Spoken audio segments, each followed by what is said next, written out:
মইতো কৈ দিলোঁ যে মই যদি তেনেকৈ মই ৰাজনীতিৰ কাৰণে চিৰদিনৰ কাৰণে মই ৰাজনীতি ত্যাগ কৰিম। মই ডাইৰেক্টলি ক'লোঁ মই আজি প্ৰায় ধৰক 26 ইয়াৰ হ'ল মোৰ ৰাজনীতিক লগত জড়িত, গতিকে ইমান দিনৰ ৰাজনীতিক মোৰ জনা আছে, সেই ৰাজনীতি মই ত্যাগ কৰিম। মই এইটো চেলেচাকৰত কৈছোঁ যদি বদৰুদ্দিন এবাৰ হাৰে, মই 100% গেৰাণ্টি আছে বদৰুদ্দিন আজমল জিকিব। কাৰো সাহস নাই, কাৰো দম নাই, বদৰুদ্দিনে হাৰিব। কাৰণ মই আজমল বিৰোধী, আপোনালোকে ভালকৈ জানে।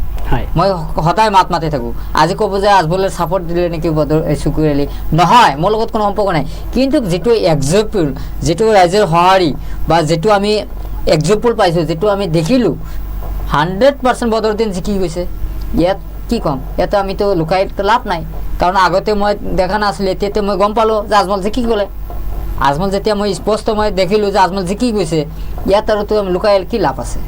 ৰখিবলৈতো চোৱা নাই, মই চাইছোঁহে, তেওঁ জিকিছে বুলি মই চাইছোঁ তো যে জিকি গৈছে।